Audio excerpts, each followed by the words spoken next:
servants of Allah, one of the wonders of the power of supplicating to Allah and calling upon Him is that when the symbol of corruption, Gog and Magog, Ya'juj and Ma'juj, when they emerge at the end of time, they will besiege Isa alayhi salam and his companions at the Mount of Tur.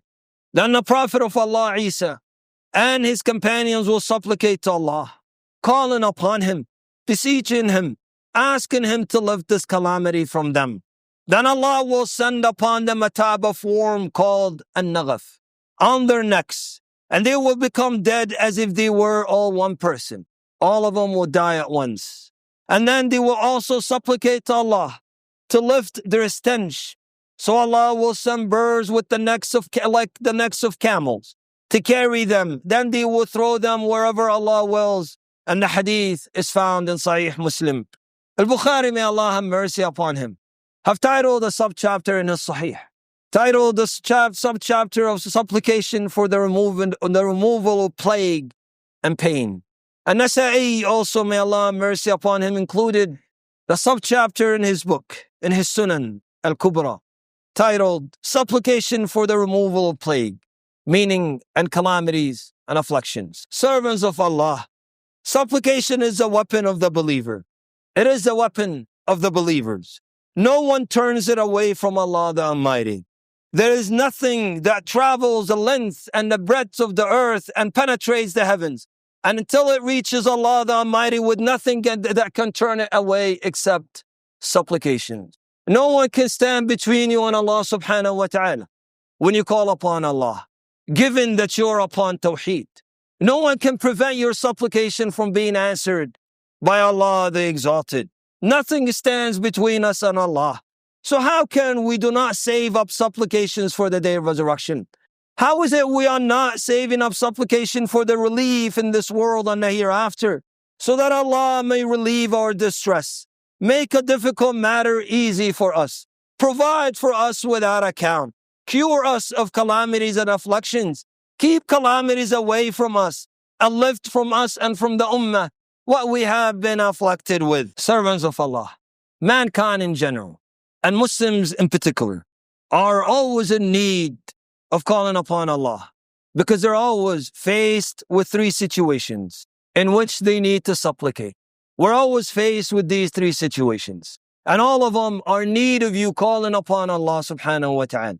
The first, when they are blessed with a blessing that they hope that blessing will continue and will increase, and that they will benefit from it in both their immediate and long-term affairs, in this worldly life and in the hereafter.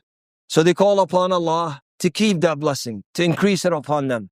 Or the second, when they are afflicted with a trial or a calamity that has befallen them, so they supplicate to Allah to remove it. Or the third, fear of a calamity or fear of an enemy or a debt or something that they fear might come upon them. So they ask Allah for well-being, and they ask Allah to prevent it from coming upon them and to protect them against it, and to ask Allah to avert it before it afflicts them or it befalls upon them. And when the supplicant calls upon Allah, he's faced with one of the three responses from Allah the Exalted. Either Allah will hasten his supplication and grant him what he requested. He makes dua, Allah answers his dua, and Allah gives him what he wanted. Or Allah the Exalted will avert an evil on its way to the servant, preventing it from reaching him, and they will be in a strong fortress against it. Like the hadith we mentioned earlier, he calls dua as a trial coming down upon him, and Allah will make the dua prevent that trial from coming down upon him. He doesn't know. The greater calamity was coming down upon, a greater calamity than what he was asking Allah subhanahu wa ta'ala probably to save him from, or what he was asking Allah to give him of good. That calamity probably would have ruined everything for him.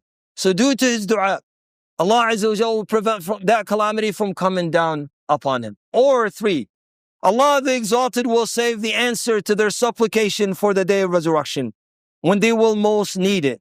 And one of the most specific situations is the time of death. When the soul is taken, a person becomes preoccupied with himself, and at times neglects supplicating to Allah. He may even neglect the word of Tawheed. with which he concludes his life. So if one calls upon Allah in times of prosperity, Allah the Exalted will support him at times of calamity and hardship. And who can do without supplication except a madman or a disbeliever or an arrogant disbeliever?